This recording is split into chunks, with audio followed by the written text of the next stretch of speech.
Well, I'm Chris, and this is my extending the wall cabinet depth out to the depth of the base cabinet video. So I'm putting all these cabinets in from scratch. We have the microwave oven combo that sticks out to the base cabinet depth. And we have two wall cabinets going right here.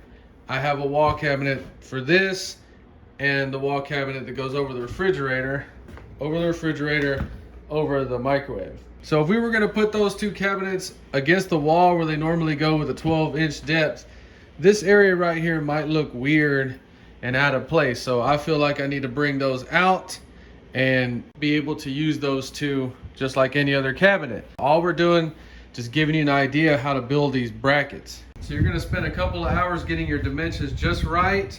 You're going to have to find the studs that you can screw to. So it did take me about 1 hour to take that right there and turn it into what I'm actually gonna do. Okay, so we're gonna install our 1, 2, 3 brackets and figure out how to put some support on it. And we are gonna install the cabinets at the end of this video. So I got everything cut and we're just using normal studs for all the brackets. So you also need to plan the way you're gonna screw this down. You can build a whole bracket, screw it all up there at once. I'm actually going to build it on the wall piece by piece. If you look back there, we're gonna have to build those two little corners first. So we are using an impact driver.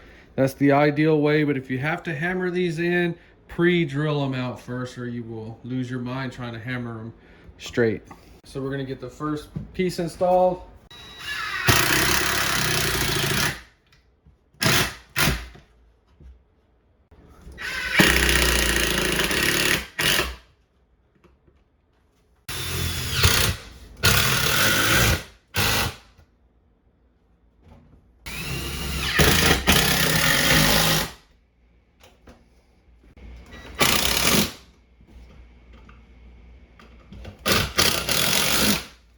And you see how simple it really is.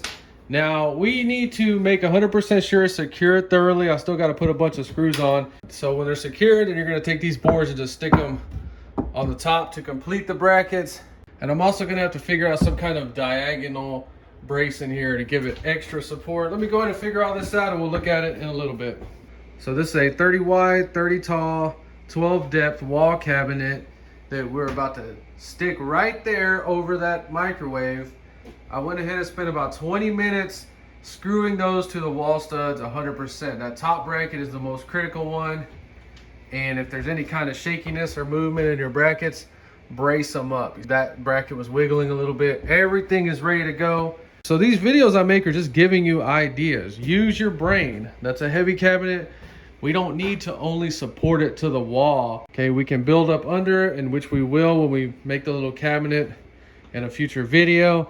I had to order those two 21-inch special order from Home Depot. It would be a way better idea to have those in, but we're just getting this stuff in there. We still can make adjustments left and right.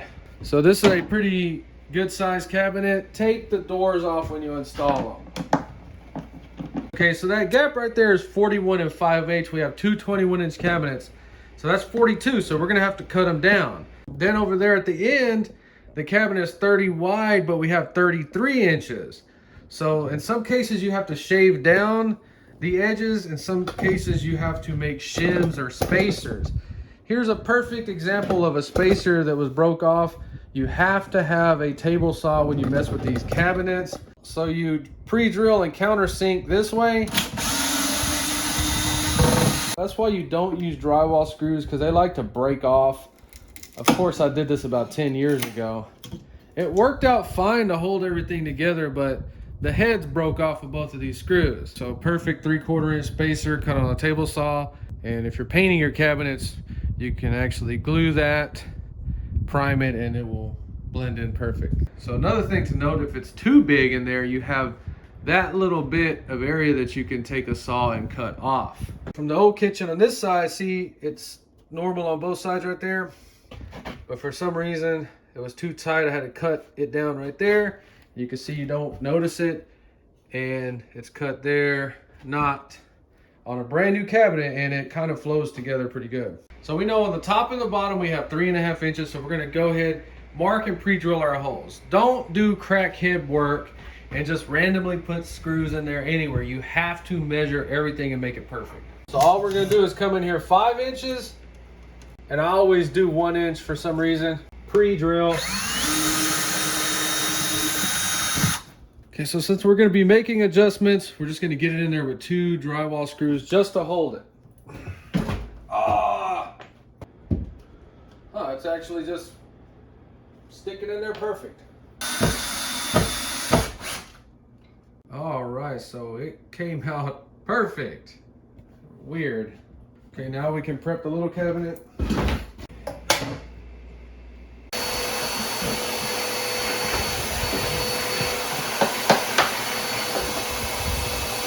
So this is actually the one that went over the old stove.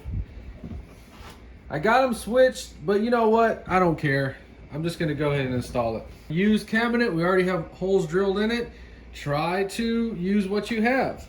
So we're ready to put this one on there. It is truly floating. You get somebody to help you, or if you're alone like me, use your brain. We're gonna stick this under there to hold it.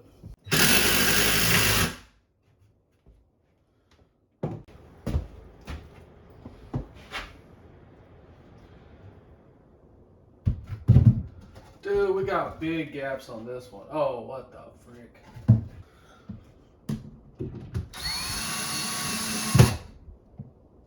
So the point of this video is just showing you how to get them in there. Now you have to make all your adjustments. We just stuck drywall screws in there because all this has to be fine-tuned. See, that depth is not right. And all you do is just loosen the top or bottom, shim it out accordingly, space it until you get it perfect.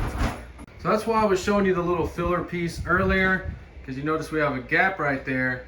And this is actually getting a little cabinet built around it. It's gonna fit in this little gap right there and right here as well. And I haven't figured out how I'm gonna transition it into the wall cabinets because we don't have them yet.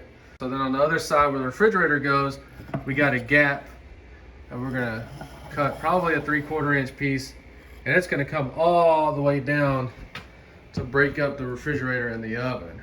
But we have that video coming where we're gonna make the little cabinet piece for that, create a drawer down there, blend it in with the wall cabinet so it all just looks perfect. Now on this side we have a big gap right here, probably about 3 inches, and we'll just cut a big 3-inch fill piece right here, blend it in, and you will never ever notice it.